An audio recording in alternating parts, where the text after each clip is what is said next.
Hi, since you clicked on this video, I assume that you have seen the phenomenon of a dirty camera sensor before. If you haven't, if you have dirt on your camera sensor, it's just those little out of focus specks, dark little spots in your images. And in most cases they're easy to clone stamp out, but as you have to do that with more and more images, it becomes a hassle and your camera sensor becomes more dirty over time, and all of a sudden you have to clone stamp 50 little specks out of every image you want to use, and that is really annoying. You might not have to do this if you're shooting wide open. Let's say you take a lot of portraits or stuff like that.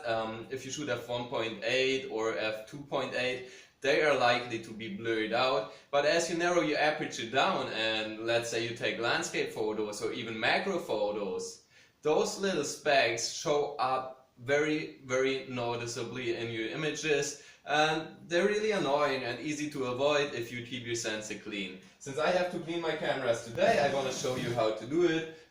We're gonna start with this one, and I think I'm gonna stick with this one for the video because one camera is enough to show you, right?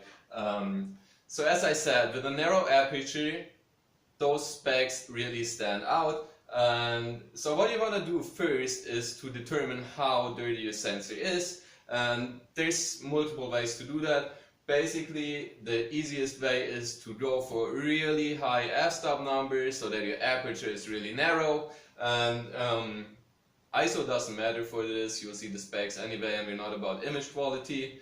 But what is important is that the exposure time leaves you with pretty much a wide frame, so that it's easy to spot those specs and see how dirty your sensor is. So this is what we're going to do right now, and I prepared a little widescreen right here, which will allow me to determine how dirty my sensor is easily.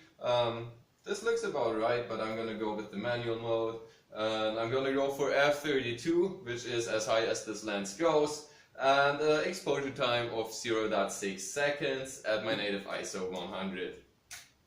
And this really looks quite filthy. So what we're gonna do is we're gonna go into the camera menu and go to sensor cleaning and clean now, or a similar function depending on the manufacturer. And it just electronically shakes the sensor and shakes loose dust off of it. And I recommend doing this a couple of times just to make sure you get all the loose bits and pieces off your sensor. And as you did this, we're gonna take another test image. And you can see it looks a little better, but it's still not quite there, and we want a clean sensor. In the next step, we're gonna go into the menu, sensor cleaning again, but we select the manual cleaning mode. What this does, it just flicks the mirror inside your camera up. If you're using a mirrorless, no need to do this, you can just go ahead and take your lens off. You hear this, the mirror is flicked up, take the lens off, and on the first step we're going to use the blower. You can also get compressed canned air, which I don't recommend because sometimes it just leaves language barrier.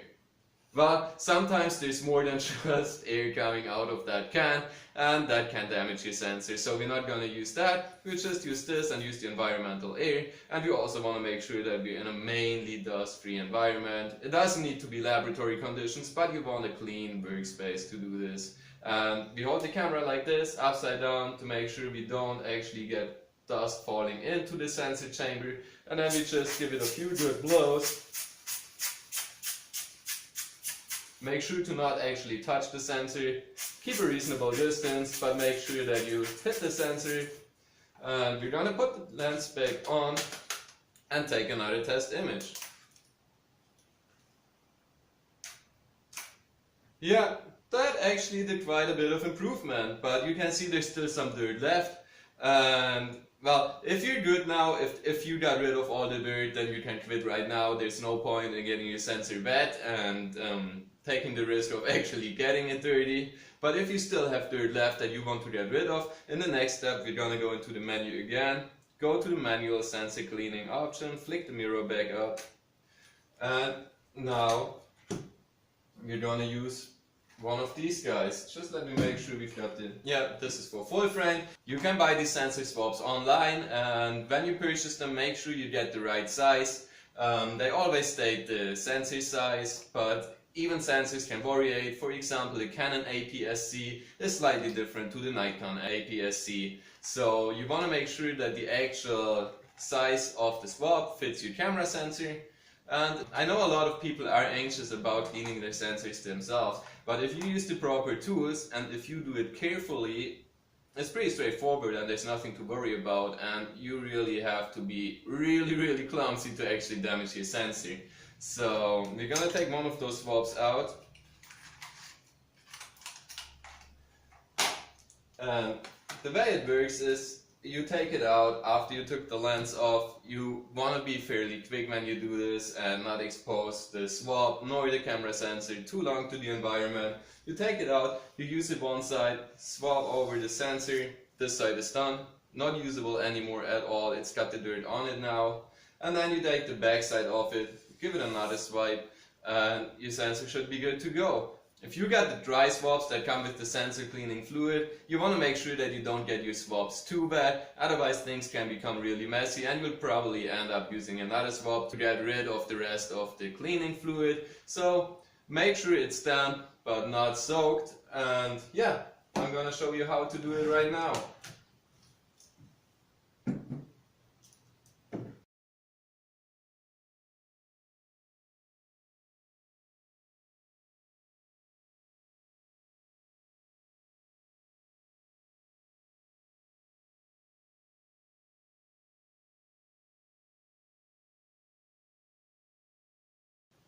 Alright, now this is done, let's put the lens back on and see how we did.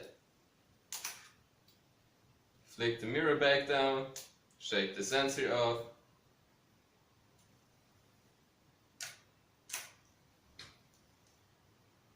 And this is exactly what it's supposed to look like.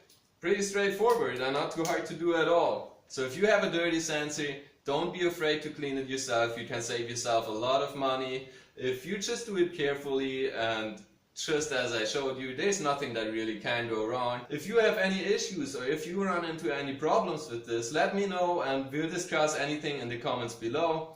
I hope you found this video useful. If you did, leave me a thumbs up, consider subscribing for more videos. I'm happy to see you in next week's episode. Till then, stay tuned, stay creative, keep shooting. Cheers!